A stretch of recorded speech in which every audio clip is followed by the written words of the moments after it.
Bonjour Madame Samabali, Bonjour. je suis très content de pouvoir faire cette interview avec vous. Donc c'est pour l'association Le Pommier, c'est ça? Oui. Et donc est-ce que vous pouvez vous présenter et présenter le rôle que vous avez au sein de cette association? Oui, je suis, par rapport au rôle, visionnaire et secrétaire général de l'association Le Pommier. Cette association a pour but d'aider les orphelins en Afrique. Nous avons commencé précisément au Congo, Congo-Kinshasa et Congo-Pointe-Noire.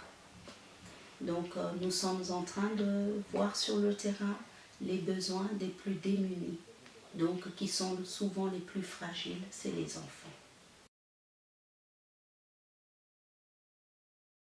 L'association s'appelle Le Pommier.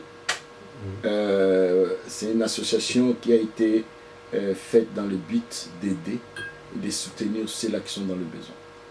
Quelles sont les actions que vous faites pour aider les enfants? Les actions que nous sommes en train de faire, c'est vrai que le but, ce n'est pas seulement d'envoyer à manger ou s'habiller, mais aussi voir loin comment leur donner un métier, comment leur donner l'espoir. Parce que ces enfants-là sont l'avenir de demain. L'idée générale, c'est qu'un jour nous puissions leur proposer un métier ou continuer les études, supporter leurs études, enfin, qu'ils puissent aussi un jour prendre les autres en charge. Comment votre association agit-il envers les enfants, agit-elle envers les enfants? Notre association, dans un premier temps, voit les besoins élémentaires, donc manger, se vêtir, par rapport à ces enfants qui sont dans la rue. Et nous sommes en train de faire des actions pour pouvoir, sur le terrain, voir comment nous pouvons agir en permanence. Et j'ai cru comprendre que vous avez aussi mis en place un orphelinat. Actuellement, les objectifs du pommier, c'est construire, c'est bâtir un orphelinat, des écoles, des centres de formation et des centres d'accueil pour toute personne qui serait dans le besoin immédiat. Et actuellement, nous soutenons sur place les orphelinats qui ont déjà une structure sur place, qui ont déjà des enfants et qui n'arrivent pas actuellement à pouvoir nourrir convenablement ces enfants-là. Notre premier acte et action, c'est soutenir déjà ceux qui sont sur place en vue nous-mêmes de construire nos propres bâtiments et notre propre permanence sur place. Et quelle est la vision du pommier? La vision du pommier, d'abord l'idée majeure du pommier, c'est penser aussi aux autres. L'idée générale est que nous voulons qu'on sache que nous ne sommes pas seuls sur la terre. Il y a nos bien-aimés quelque part qui sont dans le besoin. Il y a un cri d'un enfant quelque part qui a besoin d'aide, qui a besoin de nous. Et c'est ce qui est pour nous quelque chose de primordial. J'aimerais vous poser la question parce qu'en Afrique, il y a beaucoup d'enfants qui souffrent, mais qu'est-ce qui vous a poussé à faire cette association, cette ONG? Qu'est-ce qui m'a poussée à faire cette association? En fait, j'ai toujours été touchée par tout ce qui concerne les enfants. Je suis moi-même une mère, j'ai 7 enfants et je sais que j'ai le cœur, comme beaucoup de femmes, un cœur de mère, un cœur sensible à la situation d'un enfant en détresse. Quand je suis partie pour affaires au Congo, pendant l'un de mes voyages d'affaires au Congo, précisément à Pointe-Noire, j'ai vu une situation des enfants de la rue de Pointe-Noire. Mais en dehors de cela, j'ai eu une vision nocturne, où j'ai vu une situation, mais une situation d'une détresse incroyable. Des enfants Et des personnes, des personnes en tout cas, qui étaient là, étaient dans une situation critique. Ils étaient complètement désespérés. Ils étaient physiquement squelettiques.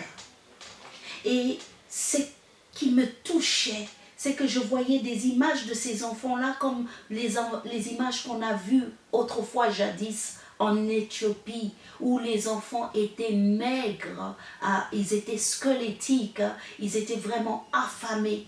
Et ces enfants-là étaient affamés, assis par terre, d'autres accroupis, d'autres assis par terre. Et ils étaient dans une situation d'une détresse tellement incroyable. Et mon cœur était saisi. J'étais saisie. Et en me réveillant, je me suis dit, mon Dieu, c'était une vision. Mais je croyais tellement le vivre, tellement les voir devant mes yeux, que j'ai été bouleversée.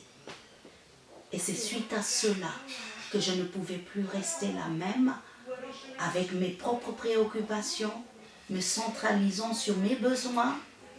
J'ai compris qu'il y avait d'autres besoins ailleurs. C'est pour aider une personne ou venir au secours de quelqu'un, tu dois d'abord aimer cette personne. Quelque chose qu'on fait dans la vie sans amour, ça ne vaut pas la peine. Donc, quand j'ai entendu, quand j'ai vu la situation qui se passe, on ne peut pas aider quelqu'un parce qu'on a beaucoup. On ne peut pas aider quelqu'un parce qu'on a, mais on aide quelqu'un même avec le peu que nous avons, parce que cela vient du cœur. C'est pourquoi j'ai pris cette situation, cette association au sérieux. Et mon but en tant que président de cette association, je veux vraiment que nous puissions aller jusqu'au bout, que ces enfants-là puissent compter sur nous et sur le Seigneur, et surtout sur le Seigneur, parce que si le Seigneur ne nous donne pas, nous ne pouvons pas aussi les aider. Mais aussi longtemps que le Seigneur sera toujours notre pourvoyeur, nous ferons tout ce qui est notre possible pour soutenir ces enfants. Et vraiment, enfin, qu'ils puissent un jour, pas rester toujours dans l'état où ils sont, mais qu'ils puissent aussi être quelqu'un un jour, quelque part. Donc, les enfants, je pense que ils ne sont pas que restés que en vision. J'ai cru comprendre que vous prenez déjà en charge quelques enfants au sein de votre association. Et est-ce que vous pouvez me parler de quelques-uns de ces enfants que vous avez déjà pris en charge? Comment ça se fait qu'ils arrivent là? Comment eux vivent-ils cette situation? Quel retour vous pouvez nous donner par rapport à eux, si vous pouvez vous exprimer de leur part ou donner des petits témoignages? À Pointe-Noire, j'ai fait ce que je croyais être juste dans l'immédiat, puisque je n'avais pas de structure. Au fait, ces enfants de Pointe-Noire, je me suis occupée de les nourrir, de veiller quand même qu'ils aient un repas pendant mon séjour à Pointe-Noire. Maintenant, nous avons au niveau du Congo RDC, avec l'ambassadrice de l'association, Madame Kassongo, Véronique, qui étant sur place dans la région de Mbujimayi, au Kasaï occidental, a vu des situations des orphelinats où le toit s'était écroulé. Alors pendant ces situations-là, elle étant sur place, on a pu voir comment réagir rapidement. Parce que non seulement le toit de cet orphelinat s'était écroulé, mais ces enfants-là avaient qu'un seul repas par jour. Ils étaient 33, ils sont actuellement toujours 33. Ils avaient un seul repas par jour. Pour 33 personnes, ils n'avaient que $6 pour nourrir 33 personnes par jour. Ce qui faisait que le seul repas n'était même pas copieux. Et non seulement en dehors du repas, ces enfants dormaient par terre, à mettre le sol, avec un toit qui n'existait plus, et la pluie qui leur tombait dessus. Cette situation, quand elle a ramené cette situation, nous avons compris que nous ne pouvons pas rester comme ça. Et que ce que nous avons à faire dans l'immédiat, avec le peu que nous-mêmes nous avions, et la possibilité que nous avions d'atteindre quelques personnes, nous avons fait ce que notre devoir, ce que nous devions faire. Donc nous avons sensibilisé, nous avons eu à ce moment-là un donateur qui a pourvu au matelas pour que ces enfants puissent dormir au moins sur un matelas. Et non seulement ça, nous avons fait de notre mieux pour qu'un toit soit restauré au-dessus de ces enfants-là. Oui, très belles actions. Encore bravo pour tout ce que vous faites.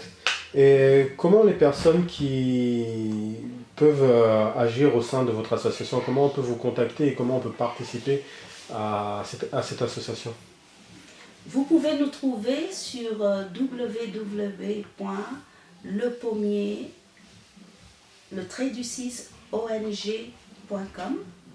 Donc nous avons ce site-là, lepommier.ong.com. Et vous pouvez nous trouver aussi sur Facebook. Alors, comment les gens peuvent nous aider? Parce que nous savons qu'une telle action, plus nous sommes nombreux, nous pouvons atteindre beaucoup de gens. Et les personnes qui désiraient s'allier à notre cause, nous avons besoin de vos dons, le nécessaire, que ce soit dans le domaine de l'habillement pour les enfants, la nourriture pour les enfants, et non seulement ça, des dons pour faire partir tous les dons reçus ici en France, les faire partir vers les personnes concernées. Ces personnes-là sont loin et les envois coûtent cher. Nous avons besoin de votre participation. Et en dehors de cela, ce qui est plus important, parce que de nos jours, nous voyons beaucoup des associations et beaucoup n'amènent pas au point d'acheminement les dons reçus ici sur le territoire. Nous avons besoin de vous, que vous veniez avec nous. Nous avons besoin des volontaires afin que vous participiez avec nous sur le terrain. Plus on sera nombreux, plus nos idées vont s'accroître pour savoir qu'est-ce que nous pouvons faire de mieux ensemble. Oui, et je pense que j'ai connaissance aussi que vous parrainez aussi les enfants. Il y a un moyen aussi de parrainer les enfants, c'est ça? Oui, sur le site, vous verrez qu'il y a la possibilité de parrainer un enfant. Parrainer un enfant, c'est lui garantir un repas, lui garantir une scolarité convenable, lui garantir des soins convenables. Et c'est très important. D'accord. Et alors, pour ce faire, quelle est l'action que vous avez prévu de faire pour ces prochains jours concrètement? Concrètement, pour ces prochains jours, nous avons une action que nous allons poser au mois de janvier. Cette action consiste à quoi? Pour récolter des fonds, de sorte que nous puissions aller sur place et agir sur place. Pour récolter ces fonds-là, nous voulons faire un repas caritatif. Un repas qui coûtera 10 € de participation, où vous aurez un buffet. Vous allez avoir des artistes qui seront là, qui vont mettre l'ambiance, de sorte que nous passons un bon moment ensemble, mais tout en sachant que tout ce que nous allons poser comme acte ce jour-là, votre participation, votre présence, nous permettra qu'un enfant, quelque part, puisse avoir à manger et puisse avoir tous les dons acquis ici à Paris et qui pourront être acheminés aux personnes nécessiteuses sur place. Merci beaucoup pour cette interview.